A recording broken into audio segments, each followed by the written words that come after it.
Assalamualaikum warahmatullahi wabarakatuh. Alhamdulillahi rabbil alamin.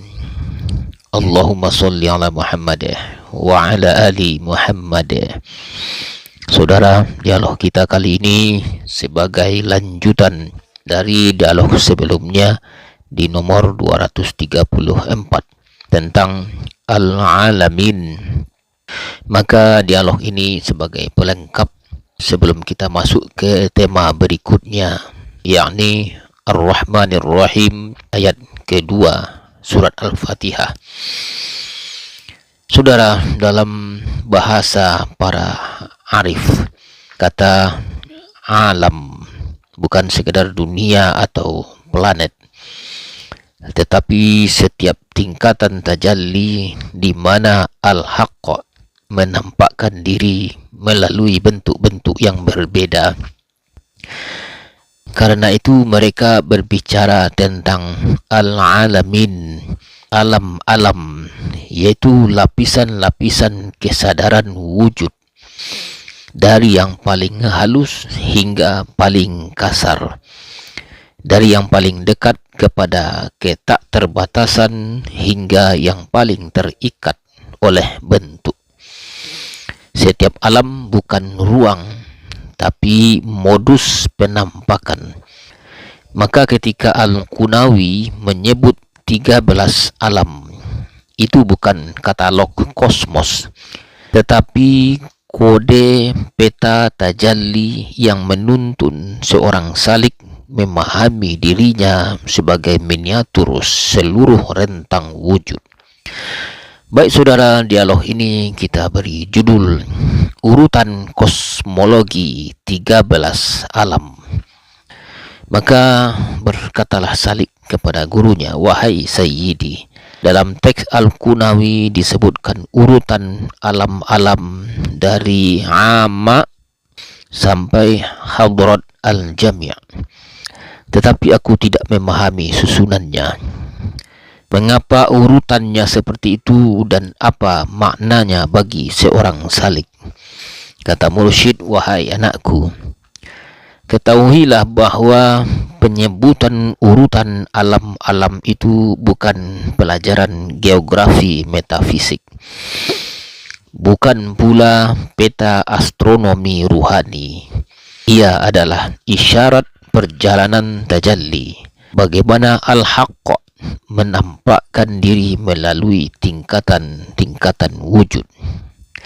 Teks itu menyebut 13 alam bukan sebagai uraian lengkap, tetapi sebagai lanjutan dari pembahasan tentang al-alamah dan ar-rububiyah. Sekarang kita uraikan maknanya sebagaimana dipahami para arif. Yang pertama adalah al-ama, kegelapan cahaya tanpa. Kata Salik, apakah benar alam pertama adalah al-ama? Kata mursyid, al-ama bukan kabut, bukan kegelapan fisik, tapi ketak terbatasan tajalli zat. Belum ada bentuk, nama, nisbah atau arah. Kata Salik, kalau begitu mengapa disebut alam?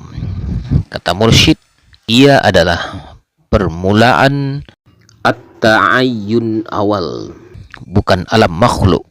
Ini pintu pertama kesadaran arif. Yang kedua, alam al-misal al-mutlaq, dunia rupa-rupa non-material.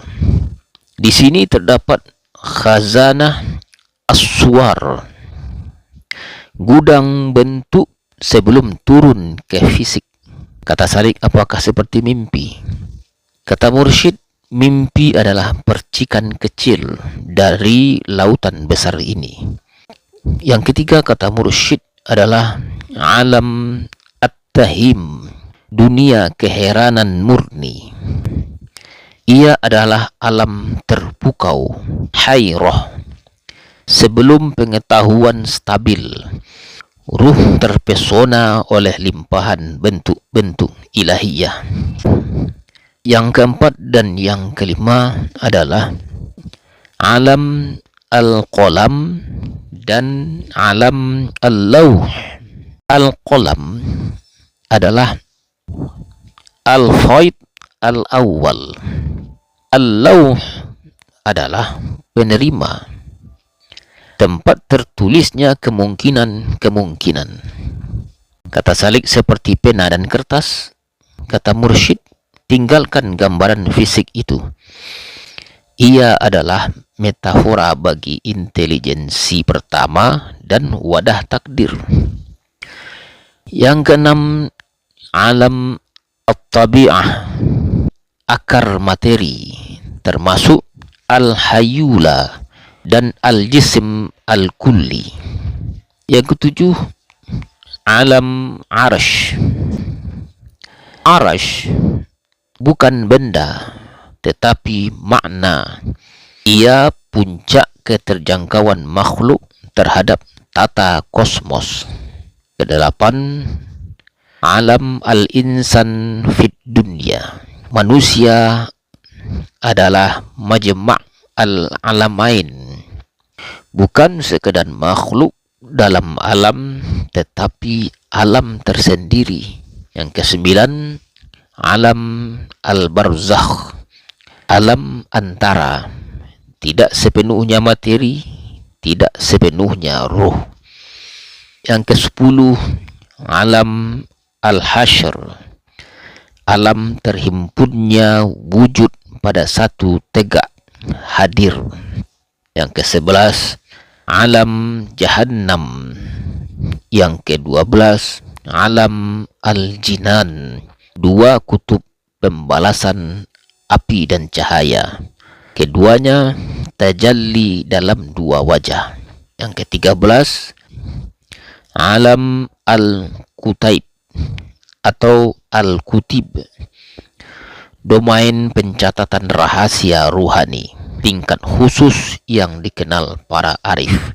Puncaknya adalah hadarat ahadiyat al-jami', bukan alam, tapi sumber segala alam.